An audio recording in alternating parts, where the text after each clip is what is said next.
Hello, homies. Like a kid before Christmas, I was counting down the sleeps in anticipation of my interview with the incredible Joette Calabrese. I feel like she needs no introduction, as she has passionately been working for 3 decades to demystify homeopathy so that the general public can use this incredible natural medicine to take charge of their own health.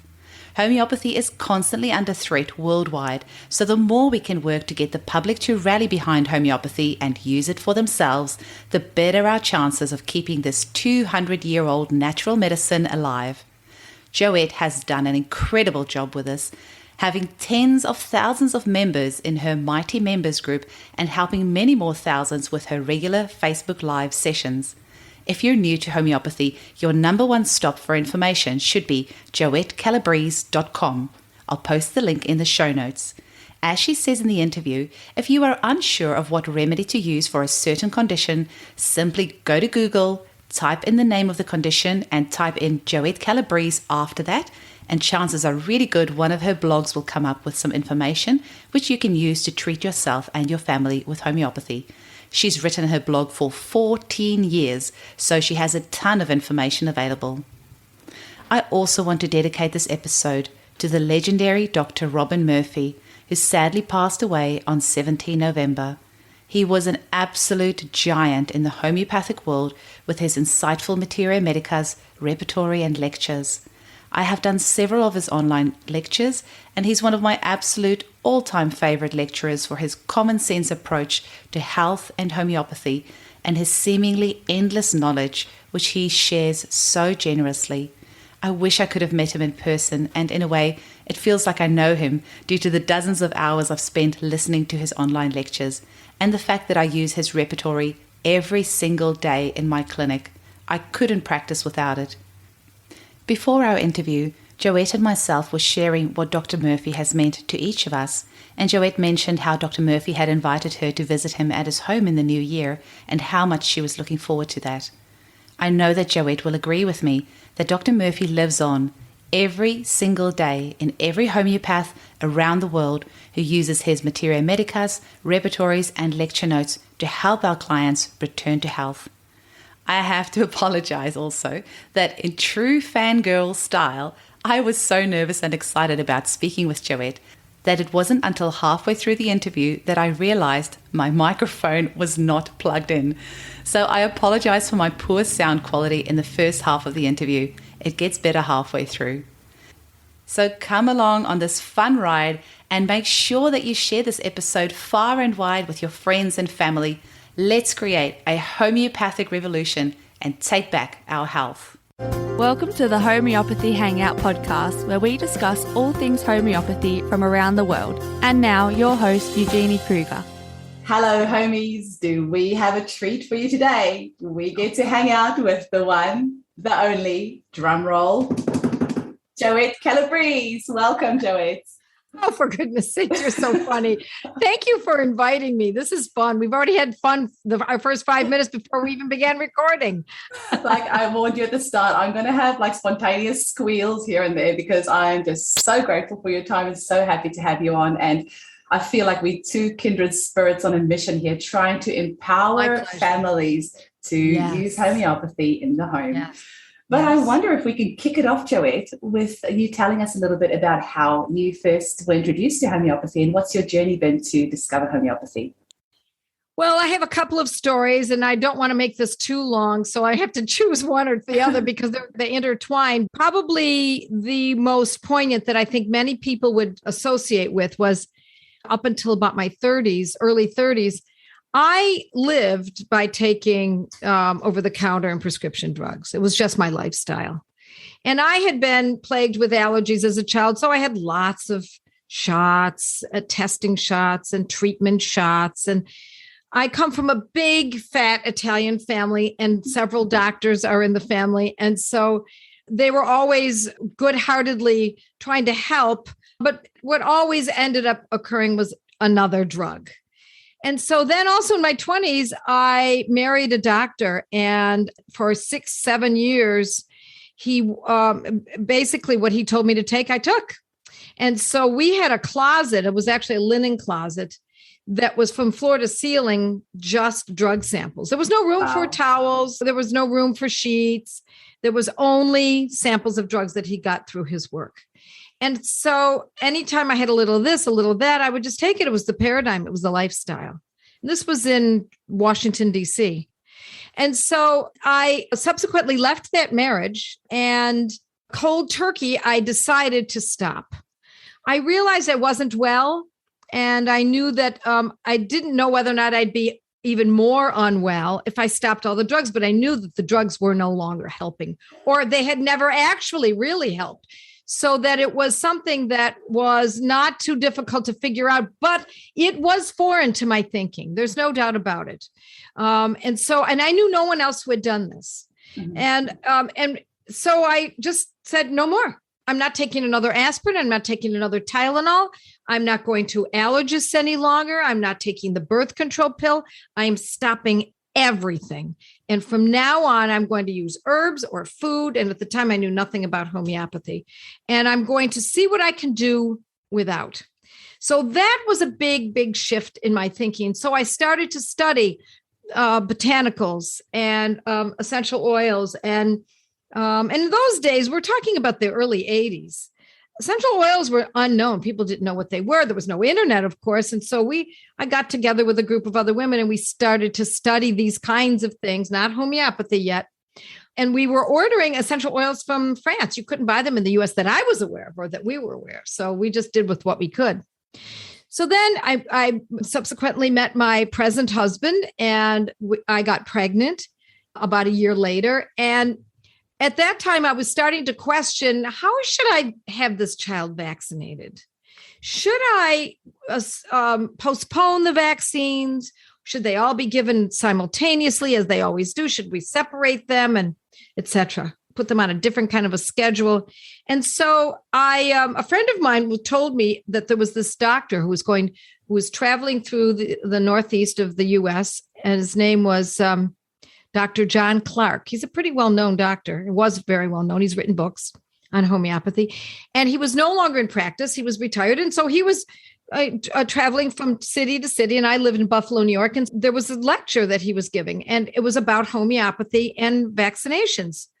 So I had no idea what homeopathy was. In fact, what I thought it was holistic, the way most people hear, home remedies, raw vinegar and vitamin C. So I was pregnant. I was about 8 months pregnant, and I went to this conference, or this lecture, and there were only about 10 of us or so in the room. And he wrote on the board for every single childhood disease he described how a homeopathic medicine was used in lieu of it, in lieu of the vaccine, in lieu of other treatments. So the disease, the homeopathic medicine, and then he showed the statistics and how valuable it was, and how it had been shown clinically, and even in some situations through double-blind tests, which of course are provings. So I'd never heard of such a thing. I mean, I knew about herbs, I knew about vitamins, but nothing like this. And he went through every single one of the childhood diseases. By the end of that evening, I bought my first little home book and a kit, and I still have that kit. From 1985 or 1986. And it still works, by the way. Mm-hmm. Parenthetically, those medicines still act. I've run out of most of them, but the ones that are old are still act. And then I gave birth to my baby. And one more step. I had gone to a pediatrician that I'd heard was kind of open-minded. And you have to be careful with these words, open-minded. Open-minded doesn't necessarily mean going where you're going with all of this. So I told him that when my baby was born, I was going to kind of rethink how we were going to address the timing of the vaccines. And I should have noted that at the moment I said that, his eyes rolled for a moment. Mm-hmm. It was just a split second. Mm-hmm. I should have picked up on it, and I didn't. And so I subsequently gave birth to my baby. And 6 weeks later, I made a very stupid mistake, which actually catapulted me into the world in which I reside now. And that is, I went for the ubiquitous well baby checkup. Mm-hmm. Mm-hmm. I really didn't need anyone to tell me that my baby was well. He was well. He was beautiful. It was a beautiful, beautiful, simple, natural birth. no drugs, no surgery, nothing. It was simple as can be. And so when I took him in, I was holding him in my arms, and the doctor and I were talking, and in trotted the nurse, and she had a little vial of something and plunked it right into my child's mouth. And I said, "Oh, what was that?" Yeah. She said, "Oh, just his polio vaccine, dear."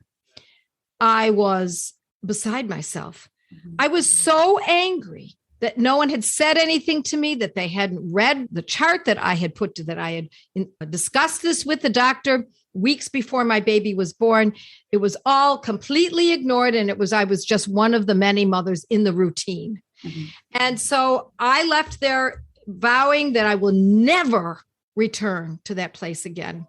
So a few days later, my 6-week-old baby, who was perfectly healthy, got a fever of 105.5.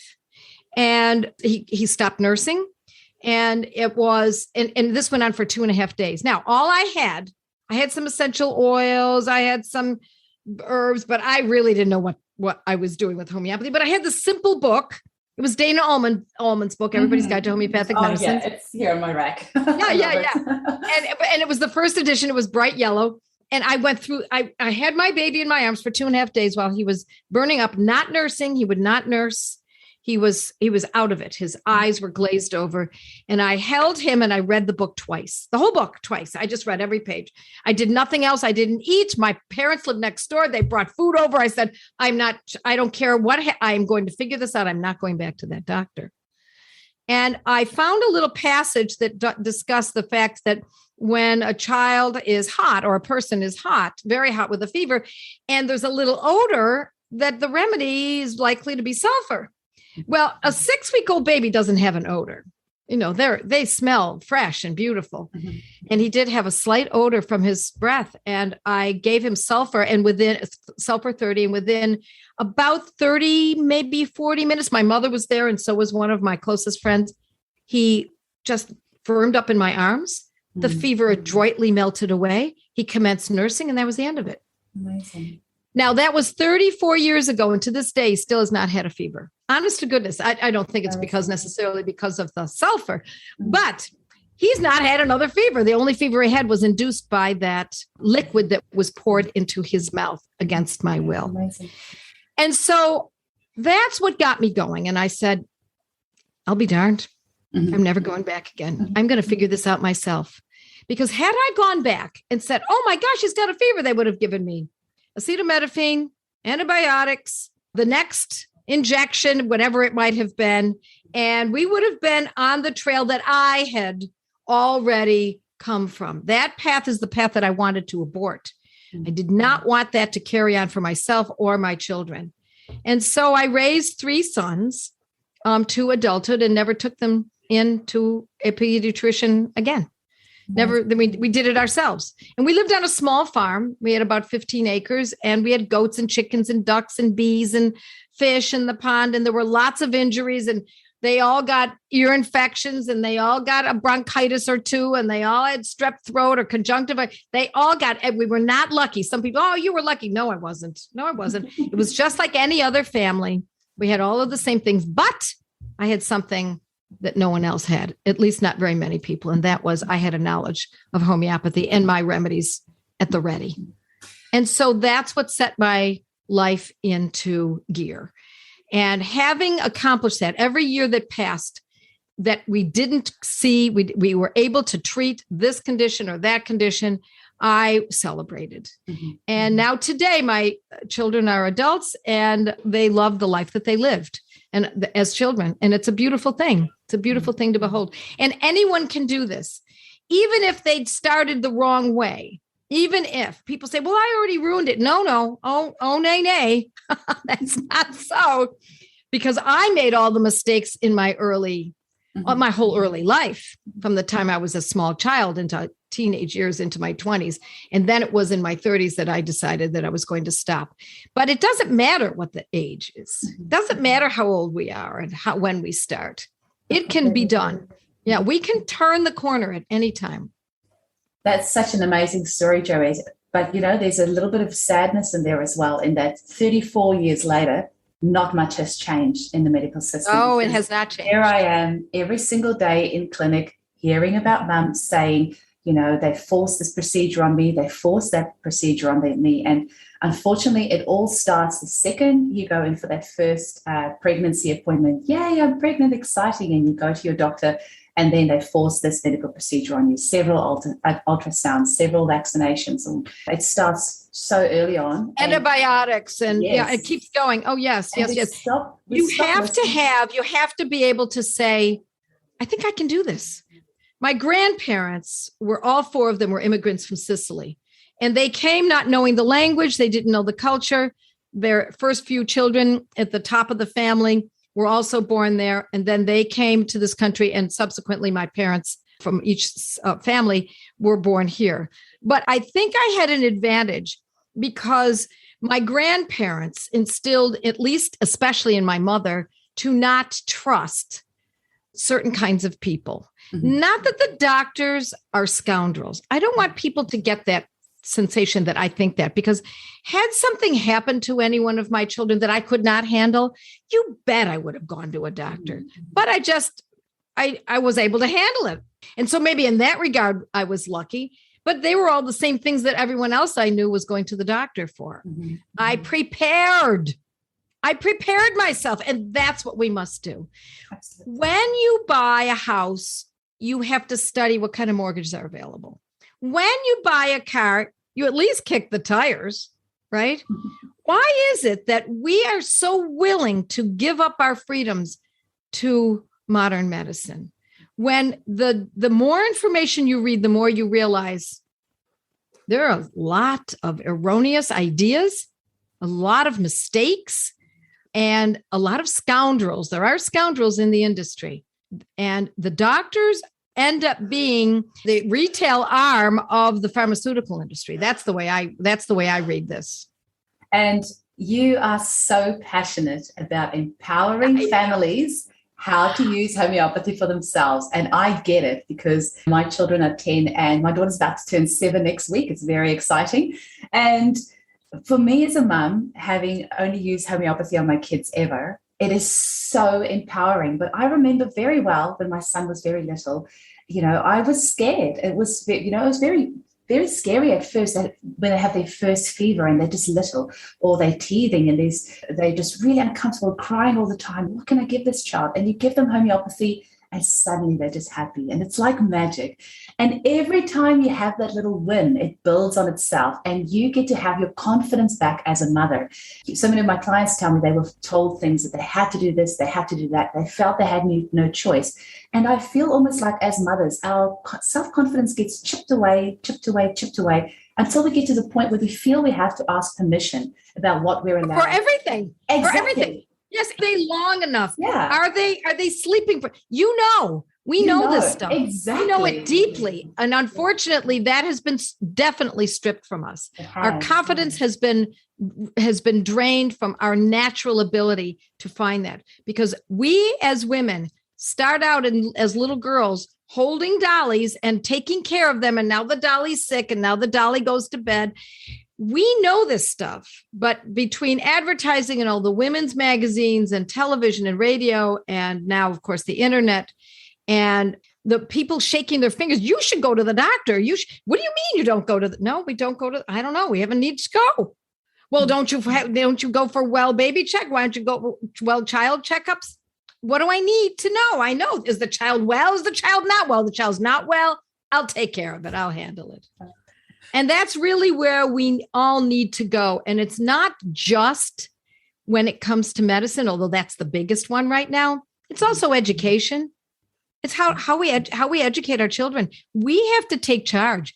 This is our responsibility. It's not that I'm going to be adamant just for the sake of being adamant. I consider this my responsibility to myself, to my husband, to my parents, because they have given me the charge of now going down to the next generation, and of course to my children. Absolutely. Joette, we're both definitely very passionate about empowering mothers to use homeopathy for themselves, not just mothers, I should say, home users, whoever are the caretakers. But what do you think are some things that you would say to a new home prescriber to encourage them to start using homeopathy? And also when things, because homeopathy has got a steep learning curve, and you obviously put the work in at the start when you were sitting there with your fevered baby, reading through that book twice. But what would you say, for example, to somebody who's new to homeopathy, they've tried 2 or 3 or 4 different remedies for their child's fever or ear infection and it hasn't worked, and they're feeling hopeless and they think it's all too hard? What sort of advice do you have for them starting out? Well, let's start out with an ear infection. Children don't die from ear infections. I'm sorry to say, I know that that's not the way it's laid out to us, but children do not die from ear infections. And in some parts of the world, pediatricians actually don't even treat the ear infection. They just allow it to rupture. And I know that sounds horrible, but it's not unlike when you think about it, and like a boil on the skin. Must you treat it? So first you have to have the confidence to know what it is you're dealing with and how far it can go. Can my child be maimed for life? First question. Can my child die from this?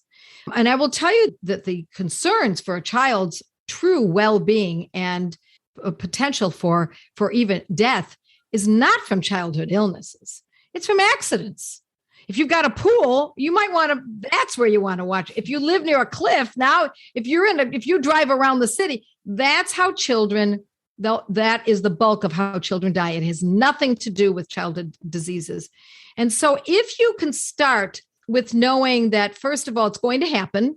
And if it doesn't happen now, you should be worried. Your children need to get fevers.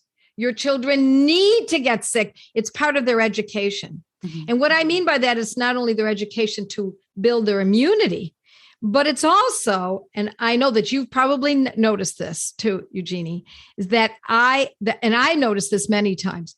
One of my children might say, I can't ride a bike like anybody else. Why can't I ride a bike? And they try and they can't get on those 2 wheels and they can't do it. And then a day or so later, interestingly, they get sick. They get a fever, maybe an ear infection, maybe a sore throat or sinus infection or something. And we treated homeopathically. Sometimes I did nothing, to be honest. Mm-hmm. I just gave them bone stock and some, good water and lemonade or something that I made. And on the other side of the illness, it's like they spring into a developmental shift. Absolutely. Now, when the illness is over, they go outside. Now they're better. They go outside, they get right on the bike and ride it. Mm-hmm. I've seen that with bike riding in my children. I've seen it with reading. I've seen it with tying shoes. I can't tie a shoe. Everybody else can tie their shoes except me. Well, they get sick.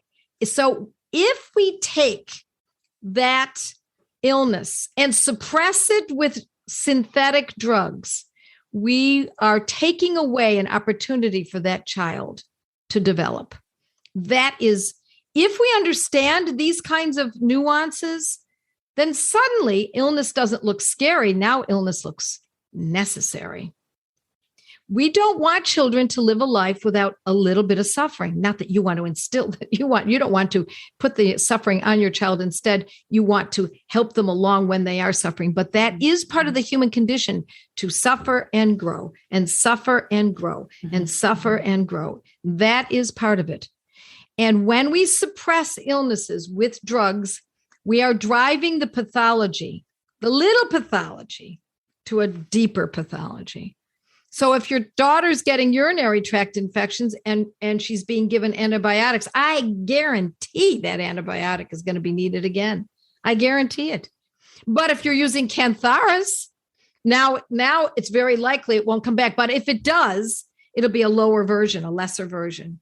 And then if it comes back again, it'll be even a lesser version, because the medicine is making the correction.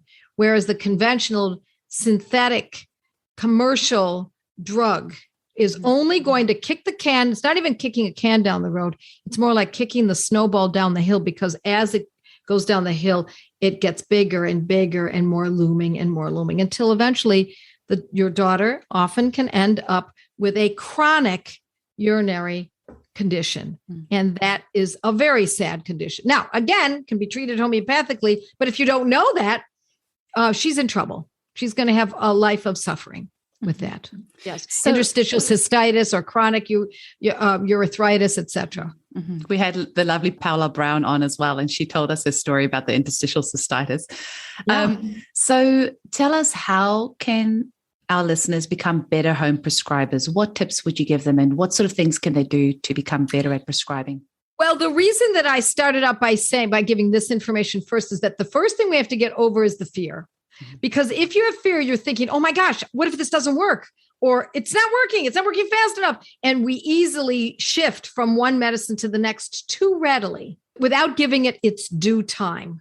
Some medicines take a little bit longer. So that's the first thing you want to do. And I also always recommend the book, How to Raise a Healthy Child in Spite of Your Doctor by Robert Mendelsohn. Excellent, excellent book. It was printed back in the 70s. He knew nothing about homeopathy, but that's all right. He knew enough about how you need to just relax and know that these things are normal. And you're a normal mother with a normal child. And so to get into actually prescribing, if you can get past the fear and you can get into, I can do this. Now, what I say is follow the rules. So when I teach on my blog, and I have been authoring this blog for close to 14 years, every single Sunday night it's put out. If you look up whatever the condition is, let's say it's shin splints, and you put my name, Joette Calabrese, I give you exactly the name of the medicine, the potency and the frequency. Fevers, Joette Calabrese, or whatever it might be, conjunctivitis, sinus infections. And I give you exactly the protocol, it's a formula, essentially. And I urge people this is also a big part of it, is to own the medicines. It's one thing to know what to use. It's quite something else if you don't own it. Mm-hmm. And then, it's Saturday night, it's 11 o'clock and oh my gosh, my child has got croup. And I know what to use. I know it should be aconitum, but holy cow, I don't own it. No, Make sure you own the most important medicines. And that's approximately top 100 remedies. Absolutely. Now, you are also a big fan of the Banerji protocols, and I have a membership group as well with 770 mums in there. There's a couple of dads, mostly mums in there, who are all just so passionate about homeopathy and love prescribing, and they're all huge fans. And I posted in my group saying, eek, I get to interview Joette. What sort of questions do you want to ask her?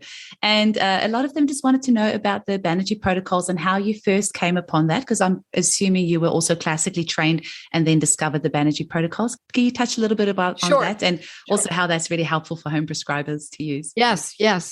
Well, I'd been practicing classical homeopathy full-time for 15 years, and I started to note that it wasn't as fruitful as I'd hoped. I mean, I got results, but they were long in coming. They were complicated, and they couldn't be reproduced. So I started to know, I studied also under Dr. A.U. Ramakrishnan from India, and we would meet. Oh, you got his book. Yes. Yeah. Yes. Yeah, you got to have that book. That's right. It's a very important book. And I studied with him for about 5 years in Toronto, and then New York and New Jersey. And he had some protocols. And so, as a matter of fact, he presents them somewhat in that book. Mm-hmm. And that's what opened my eyes. But I also was starting to note that I was coming up with some protocols. It was not that difficult to figure out that time and again, a high fever was belladonna. That is not classical to say that. That is very specific to the condition. So I organized several of them. I was desperate for books on the subject. And I did find a few books on it, but then I was teaching at a local college. I was teaching nurses, teaching homeopathy. And one of my colleagues came to me and said, have you heard about these doctors in India who see 100 patients per day? It's a father and son team, and they're curing cancer. I said, 100 patients per day as a classical homeopath? That's impossible. You're lucky if you can do 6. And so, I said, oh, well, I didn't say anything. I'm just thinking to myself, that doesn't sound, somebody must have misunderstood the information. Added an extra 0 there. Right. Yeah, exactly. So, and then I heard it again a couple of years later. And I said, oh, for goodness sakes. Now, the colleague who I had talked to about this originally knew the Banerji. He was an Indian homeopath, and he brought the Banerjis. They said he was going to be bringing the Banerjis into Buffalo, New York, my hometown, and they were going to be speaking at our college because they were speaking at the NIH, believe it or not, Anderson Cancer Institute, Roswell Cancer Institute. So the Banerjis did that on a regular basis. They would teach doctors how to use their methods. And so he said, I'm inviting you to join. I said, look, just do me one favor, please.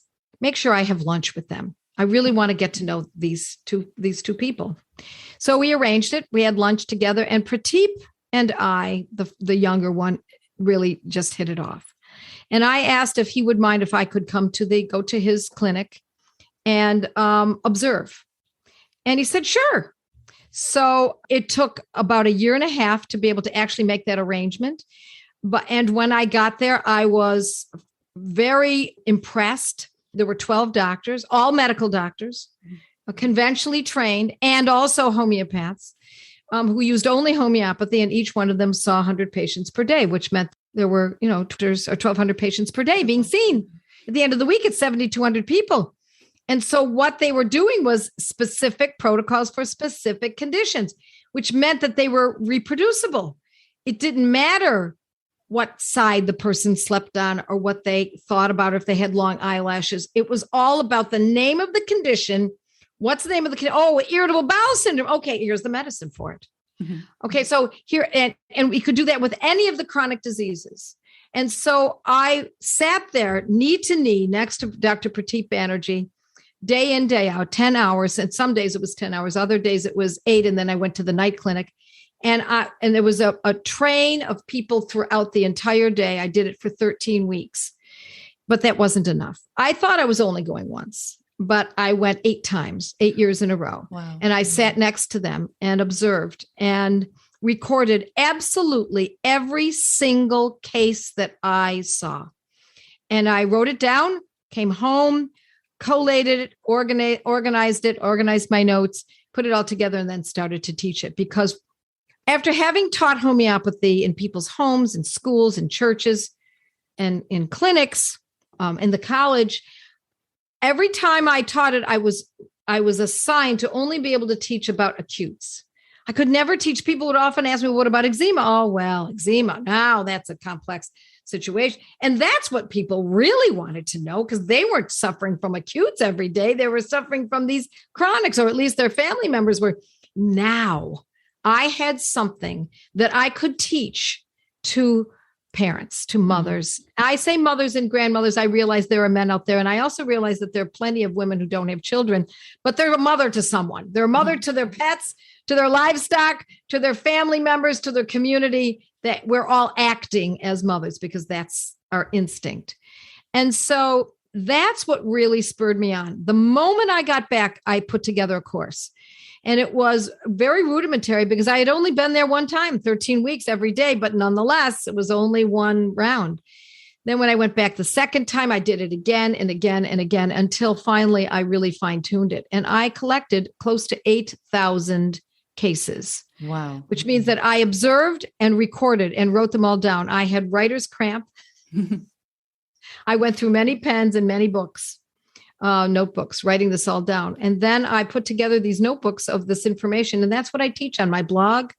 If it's simple enough, it's more complex, then I teach it in courses, online courses. And now I have our academy that we just launched a couple of months ago, so that it is much more in depth. Mm-hmm.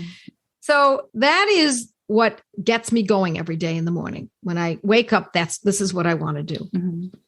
And you have so many places where people can go to educate themselves about homeopathy, because you've written a book, you've got online courses, you have speaking engagements, you have your excellent Monday night lives on your Facebook, which is just so fun. And you have your incredible podcast, which I've been listening to for a couple of years. It's actually funny. I had a Facebook memory come up just yesterday of me 2 years ago, busy pruning the grapevines. And or I was doing something on the farm, and I was like listening to Joette's podcast while I'm busy pruning. And so you've been with me for a long time in my ear holes for hundreds of hours. I'm so glad you shared that with me. That's so nice to hear. Yeah. It's great. Yes. It's good to get that feedback sometimes, because, you give so much, and getting that appreciation back, knowing what a major difference you're making in people's lives all around the world is really good, because I know it's fuel to the fire. It keeps us going. Hey, and you've made such a huge difference. So what are some of the places that people can engage with you? I guess we'll just put all your links in the show notes, but what's the podcast is nice, as you said, because it's easy to listen to. Now, I used to record those podcasts. Now I've hired someone to do it, and it's Kate, and she does an excellent job. And we often ask those who have had good experiences with homeopathy and even not so good experiences. We want all of it. We want to know what goes wrong and how to deal with it, to be interviewed by her. And we've kind of put it on hold for a little while, but there's still so many of them. We recorded them through the years. So that's nice because you can listen to it on any device, and you can still be pruning your grapevines. your grapes, and making bread or mowing the lawn or something. You can still be doing those kinds of things. And then the podcasts are really just for listening and jotting down. I don't give any particular protocols for that. But in the blog, that is really an opportunity to get whatever it is that's going on, as I said, in your life, and just all you do, you can either go to my website and look it up on the blog, or you can just use my name, Joette Calabrese, and then the name of the condition. And I also give where it can be purchased. Now, you're in a different part of the world, depends on where someone lives, where it can be sent. But I also have to say, and I think this is important for people to understand, I do not take any kickbacks. So even though I send people to Amazon, I'm sorry to say, sometimes it's the only place to be able to purchase it, or directly to the pharmacies, do not have an affiliate program. And I want people to know that, because if I did have an affiliate program, I might say, these are all the medicines you need for this condition, so that you would click on it, and then I would make a kickback on it. Mm-hmm. And the reason I make a point of that is because that's the paradigm that is intact in our world today. So I want people to know that, because when they see it, they go, well, she's getting a kick. No, I'm not getting a kickback. So that's, so what are some other sources?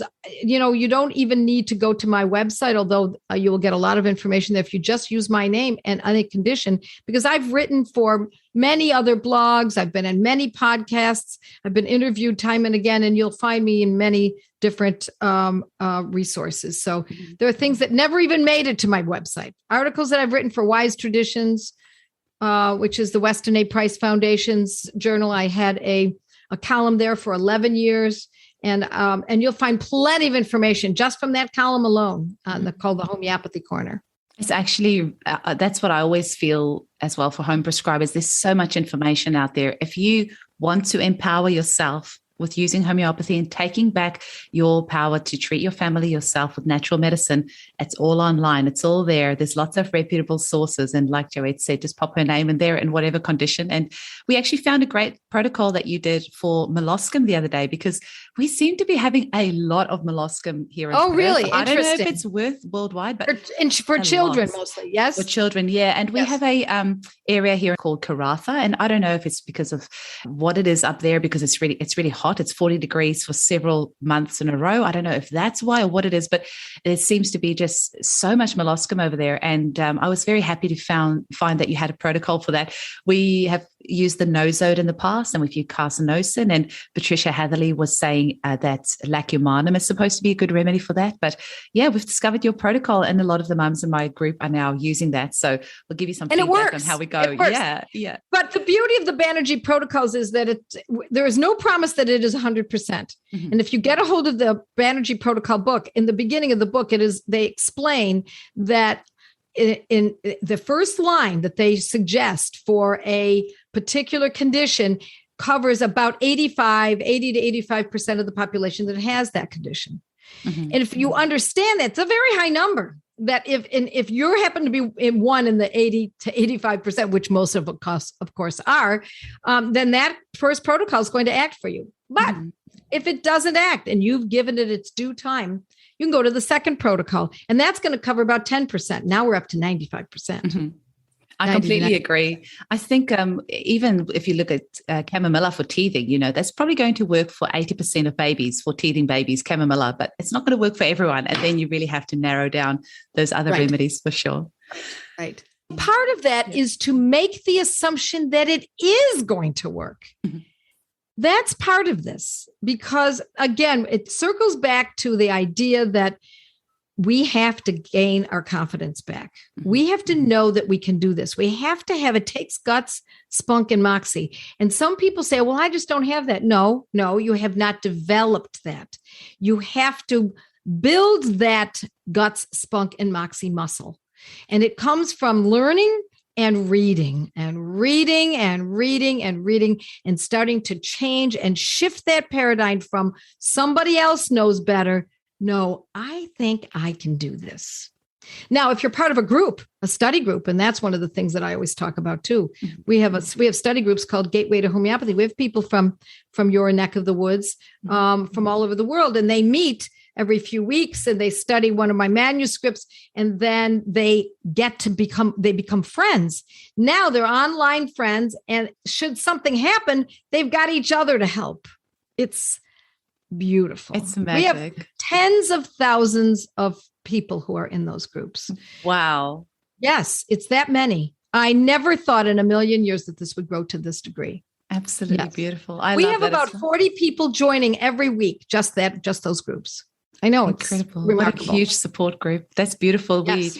We've only got, like I said, 760 odd here in Perth in our little group, but it's the most beautiful it's a thing. Great start. When you have, it's 11, 12 o'clock at night, somebody's child has a fever, you don't have that remedy. And because it's more like a local group, one of the mums posts in there, and within 5 minutes, another mum will come and drop a remedy off to her. And that's what we want, creating that community, supporting each other and creating healthy children and healthy families and taking back our power. Hey, that's what it really comes down to.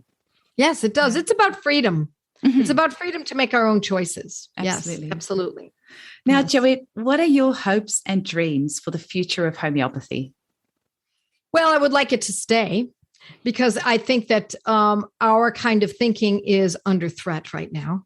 So I want to see it stay. And so the way we do that is that we do it from mother to mother, grandmother to grandmother, and family to family. That's really the way it has to. We have to link arms across the earth. There's no doubt about it.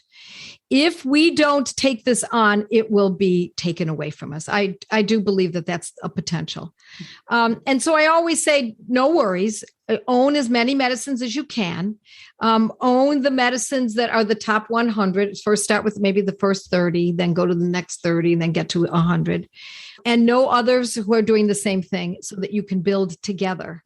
And my hope is that this spreads faster than the kind of advertising that's being done and the kind of media that we have to put up with today. Mm-hmm. And women are great communicators. And I believe that I was quite dismayed for this past 2 years, but I think there's a light at the end of the tunnel. I think this could definitely turn around. Mm-hmm. I do believe that, because people are waking up to the fact that, wow, the jig is up. Wait a minute. We thought we trusted these organizations. We trusted this. There's a lot going awry. Mm-hmm. And so I guess it's really up to me to make the decision. Mm-hmm. Absolutely. And I always like to finish off on a little bit of fun. Your top 3 homeopathic remedies that you couldn't live without, what would they be? Okay. Ignatia. Okay. Ignatia 200, no doubt. Not 30, not 1M. Ignatia Amara 200C, because it is a mother's best friend when she's overwhelmed and frightened and anxious. And she's worried, and especially, let's say her child is sick and she's worried. Now it's time, Ignatia 200 twice daily for a few days. That's my number 1 medicine. Number 2 is arnica, not just for injuries. Arnica is a great medicine for sleep. It's a great medicine for, believe it or not, acne, for eczema. It can be used for waking in the middle of the night. Of course, for injuries, for overuse of muscles, great for the athletic husband or athletic wife. It's used in the Olympics. It's a very, very important medicine for those kinds of conditions. But it is also used for even eyesight. The way this medicine works, what is written in the Materia Medica is a drop in the bucket. It has such a sweeping ability. It's much grander than what is written in most Materia Medicas. Mm-hmm. And then my third one would probably be Nat Phos, Natrum phosphoricum. I like that in a 3 or a 6 because it's very valuable for acidity, food intolerances, bloating, indigestion, baby's colic, overeating, weight gain. It's anything to do with the gut, even constipation, etc. And that's usually used after every meal. That's taken after every meal. And that can be used for many months until you start seeing some advantages. So between those 3, I love that you asked me that. That's one of my favorite questions too. Start with those three. But then there's our Arsenicum album, and there's Belladonna. There's so many. That's why. Amica, and these beautiful names, these beautiful Latin names. Because we don't have any made up names. Our names are real. The names of these medicines are the real thing in botany or the periodic table or wherever it might be from. In Latin. Yes, exactly. Yes, in Latin. And it just shows again, I mean, you are so dedicated to learning your materia medica. Like you've just rambled off a few things there for Arnica and Ignatia and for Natfos that I didn't even know about. But Ignatia is certainly such an amazing remedy. I often prescribe it for mums when they're weaning their children. You know, it can be, especially when it's your first and you're weaning. It's hard. It's so hard. Like it's so hard. And when you can use Ignatia, because it's also for that loss of a bond, you know, that disappointment and grief. And when that bond is sort of breaking, when that child's going off to childcare for the first time, or you're stopping breastfeeding, that journey has come to an end. Using Ignatia for mother and baby is just so amazing. Like there's not another medicine on the planet that can offer support on that sort of level for mother and baby. Nothing synthetic. It's not expensive. It all makes so much sense. It makes so much sense that it's almost hard to believe. Right? You have just finished us off on the most beautiful saying there. Yes. It's so good. It's almost hard to believe. Exactly. But yet in your core, there's something that resonates and tell you, yes, this feels right. Yes. Yes. Thank you so much for your time, Joette. This has been a dream come true getting to chat with you. And I wish you all the best and just keep doing your amazing work and inspiring all of us. And you keep up your great work too. I love what you're doing. I've been following you since you contacted me. So thank you for inviting me too. Well, thank you for inspiring me to do this. I really appreciate it. And thanks so much for today.